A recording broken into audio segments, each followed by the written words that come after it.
Before the forward pass was a staple, football was a game of strategic deception and brute force, and no system did it better than the single wing. It's the offense that made legends out of tailbacks and turned the line of scrimmage into a high stakes chess match. Tonight, we're going to explore this early offensive strategy and what it does in today's game as well. We're talking about the Wildcat, the spread offense, and more coming up on Pigskin Dispatch.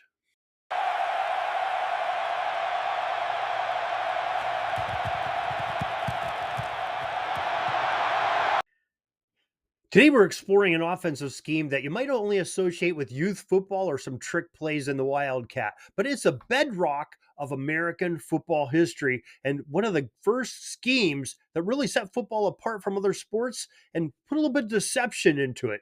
But before we get into that, we have to understand a little bit what football was like in the late 19th century. And Timothy Brown of Football Archaeology joined us back a few years ago to tell us about how football gained its tradition of getting one player in particular the ball at the snap. If you think about even rugby today, the guy that we might consider the quarterback, the guy who gets the ball, they're having the scrum and they're using their feet to kick the ball back to that person. Then he picks it up and then he tosses it to somebody else. Well, when football began, they did exactly the same thing because they were playing rugby.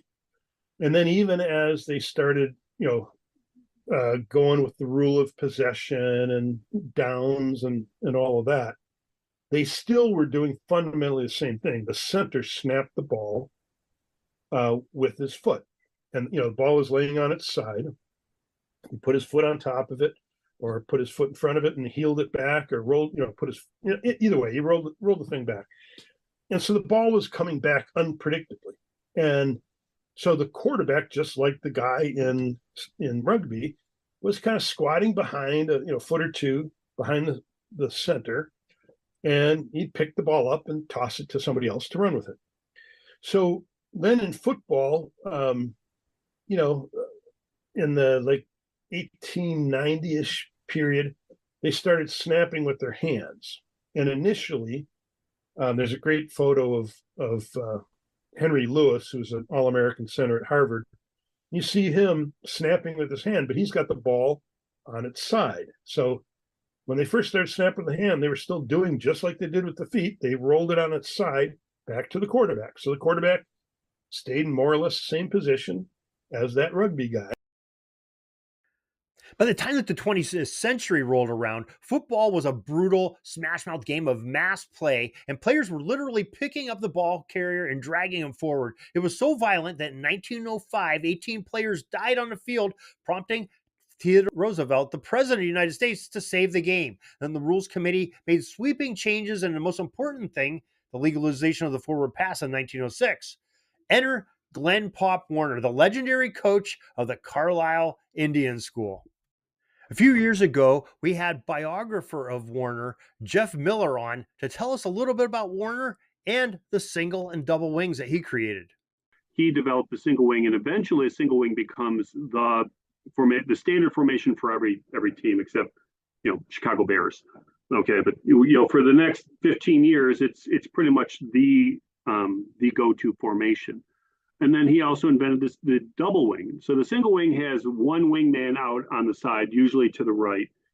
With a double wing, you have wingmen on both sides, and it's more versatile. It can run to either way very easily. Where if you run the single wing, whatever side you put the wing on is usually the side you're going to. With a double wing, you don't know.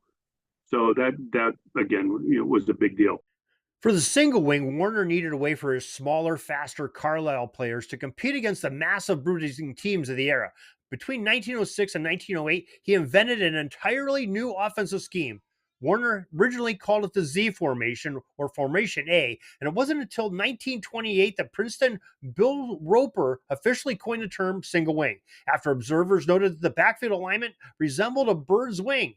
So what made the single wing so revolutionary?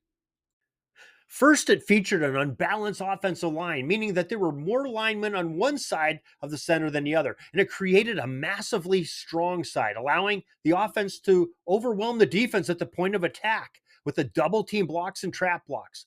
But the real magic happened in the backfield. You didn't have a modern quarterback dropping back to pass. Instead, you had four backs that could both, any one of them could throw the ball, any one of them can hand off, any one of them can run. And the star of the show was the tailback, though. The tailback sort of lined up deepest in the backfield to receive a direct snap from the center. And to run this offense successfully, your tailback had to be a triple threat, meaning he could pass, he could run, he could kick the ball effectively. And Pop Warner built a scheme around this. Especially a man named Jim Thorpe, who is perhaps the greatest athlete of all time. And Carlisle, using him at tailback, began pulling off massive upsets, like a stunning 27-6 victory over the mighty Army team in 1912. The tremendous success of the single wing wasn't just about the raw power. It was built on the deception and misdirection that the players created by their actions. In the early 19 teens, when the Notre Dame box was getting big, and there was a rule change regarding who could run with the ball. The first guy receiving the snap from center could now run with the ball, and so they started snapping back to the fullback or halfback in the backfield, and so the whole single wing offense and the Carlisle formation and all that kind of stuff was coming into play. So there were a lot of times at this point where the quarterback never even touched the ball. And a lot of times he would stay in the same position. Now, sometimes you just move a position or two, and there's other times he'd stay in and get the ball. It's a lot more about a fake or just a lot of it to change them up a little bit. Then the single wing allowed any of the four backs to run, pass, block, and it birthed the spinner series where the fullback would receive the snap, spin 360 degrees, and fake handoffs to the tailback or wingback crossing in front of them, leaving the defense completely blind and really misconceived on who was really actually getting the ball. But it also featured buck lateral series where the fullback would fake a plunge into the line, drawing in the linebackers, or what was not the other linebacker, but the center of the line, and then fake the plunge and toss quick lateral to the quarterback or the wingback who would run around the end. There was so much that you could do, but just handing off and faking the handoffs and a lot of misdirection in the backfield was really the main success of the single wing offense. But the one problem was, like we alluded to earlier, you sort of knew where it was going to. It was usually going to that power side where you had the wing too. And defenses had to contend with it, and they did. And that's what brought on the double wing of Pop Warner just a few years later. But as the single wing spread, incredible innovators put their own genius spin on it. General Bob Nayland at Tennessee used the balanced line, introduced the side saddle quarterback, which the quarterback stood perpendicular to the line of scrimmage to hide the ball and execute lightning fast fakes and even line up, maybe not even under center. And Fritz Chrysler at Michigan added pre-snap shifts and motion to completely scramble defensive alignments. Jock Sutherland at Pitt created the Sutherland single wing, bringing the wing back into the backfield to create a dominant weak side running attack. And even Pop Warner himself evolved the scheme, creating that double wing by splitting out the second wing back to balance the attack. And for nearly 40 years, the single wing was the undisputed king of football, producing legends like Red Grange, Bronco Nagurski, and Heisman winner Tom Harmon. But all the great empires fall, even the single wing offense. For the single wing, the beginning of the end arrived in 1940. The football itself had slowly evolved from a round melon-like shape into a streamlined prolate spheroid, making it much easier to throw tight spirals. And enter Clark Shaughnessy. Shaughnessy modernized the T formation, which placed the quarterback directly under center. And in 1940, Shaughnessy helped the Chicago Bears use the T formation along with George Halas to obliterate the Washington Redskins by a score of 73-0 in the NFL championship game. Just weeks later, his Stanford Indians used the same offense to shock Nebraska in a 1941 Rose Bowl game. Yes, the T formation was the undoing of the single wing as the dominant offense, but it didn't make the single wing totally disappear. The failure of the single wing wasn't that it stopped working, but it was outpaced by the specialization. The new T formation allowed the quarterback to drop back quickly and survey the whole field and hit receivers in stride. And coaches found the single wing's direct snaps and complex backfield blocking too slow to a modern passing game. Now, by the 1950s, the T formation had totally taken over, and a few stubborn holdouts remained: UCLA, Tennessee, and Princeton, with Princeton running the single wing all the way until 1969. But the era of the triple threat tailback had ended. But did the single wing truly fail? As legendary Denison coach Keith Piper said, there is no way to improve on football beyond the unbalanced single wing. It just went out of style.